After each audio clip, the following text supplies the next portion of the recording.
嚟呢度嗰陣好緊張，熟習咗就 OK， 都好開心啊！我覺得有呢個機會可以嚟到呢度比賽。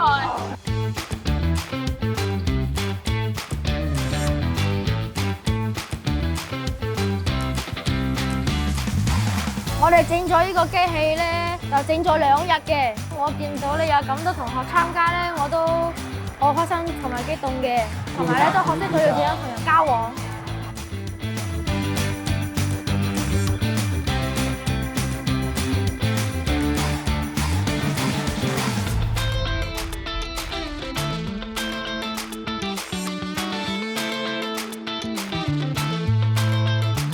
我哋而家嘅心情咧係好興奮嘅，因為我哋啱先完咗呢場比賽咧，都好刺激，同埋好多嘢要應對啦。